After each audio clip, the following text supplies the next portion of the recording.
I'm Jonathan Ashong-Lamptey. This is the Resource Group's podcast. Here's what's coming up on today's show.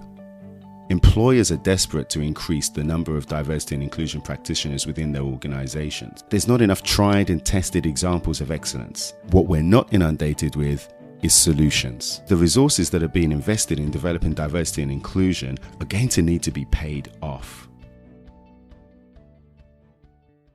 I'm Jonathan Ashong-Lamptey, and welcome to the latest episode of the Resource Group's podcast, where it's my job to explore, discuss and deconstruct ways to help the people within your workplace reach their potential and drive performance through inclusive practices.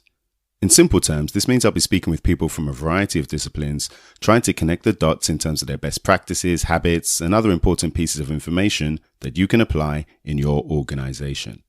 This episode is a response to a number of requests I've received from listeners to the show.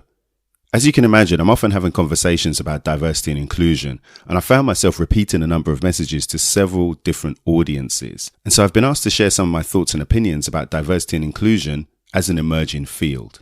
In today's show, I'm going to discuss several things, including why what got us here won't take us there, why deep expertise and knowledge is going to be necessary for lasting change, the role of diversity and inclusion leaders as curators, and much, much more.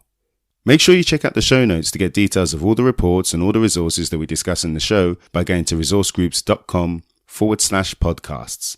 That's resourcegroups.com/podcasts. That's also where you can contact me to make any suggestions for the show, recommendations for future guests, or just to learn more about what we're doing. I look forward to hearing from you and hope you enjoy the show. In this episode, I'm going to share some of my thoughts and opinions about diversity and inclusion as an emerging field and why what got us here won't take us there. In the pilot episode of the podcast, I talked about the urgent need for organizations to really understand what diversity and inclusion means, and the mounting evidence that myself and other researchers have collected that clearly demonstrate this. I used the UK as an example.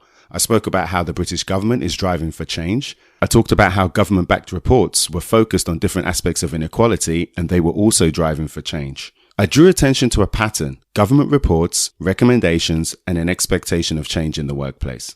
In recent months, there's been more and more reports highlighting the problem. Now, these have been crucial, they've been necessary, and they're also appropriate. But I've also sensed the frustration from a number of individuals because whilst we're inundated by increasing number of reports that are outlining the problems of diversity and inclusion, what we're not inundated with is solutions. Part of the reason for this is that diversity and inclusion is an emerging field. And this isn't the same as saying that it's new. Lots of people have been working tirelessly to build the foundations upon which we stand. I've said many times before, and I'll say it again, I'm standing on the shoulders of giants. However, I'm constantly reminded by people that there's never been so many roles for diversity and inclusion in the workplace. Employers are desperate to increase the number of diversity and inclusion practitioners within their organizations. Now, given all the new jobs, the new opportunities, there's clearly an appetite for expertise, knowledge, and change. However, it's no surprise that there's not enough tried and tested examples of excellence. I've spoken with my guests on the podcast about this several times. There's not enough case studies. There's not enough approaches that are supported by evidence. And because of that, it means that we all don't have a very clear idea about what good looks like. Why is this important? Because the resources that are being invested in developing diversity and inclusion are going to need to be paid off.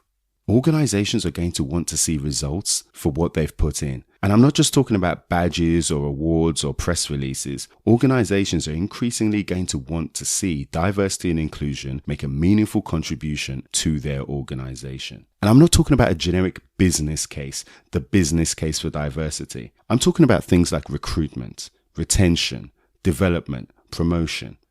In the next 12 to 18 months, we're going to see more organizations publishing demographic data. And for a lot of them, this isn't going to be good news. We're going to see organizations basically saying that they've got gender pay gaps.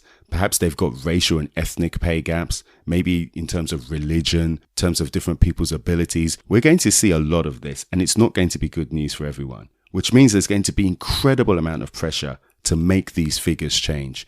It's going to become high profile. We're going to see some real reputational shifts for organizations. And this means that the results that come from any diversity and inclusion strategies are going to be under scrutiny. People are really going to be held to account. What this means in practical steps is that organizations are going to see that it's not just one size fits all. You can't just do what everybody else is doing. You're going to need a really tailored approach towards your own organization. And this requires real expertise and deep knowledge. I think we're going to see diversity and inclusion fragment into disciplines. It already is, but I think in terms of the mainstream, people are going to use the term diversity and inclusion less generically, and they're going to really want to be specific about what their challenges are and what the solutions that they need to get them. This means that we're going to need subject matter experts and move away from those with more general expertise. A comprehensive diversity and inclusion strategy is going to have lots of moving parts. This means that D&I leaders in organizations are going to start to resemble curators.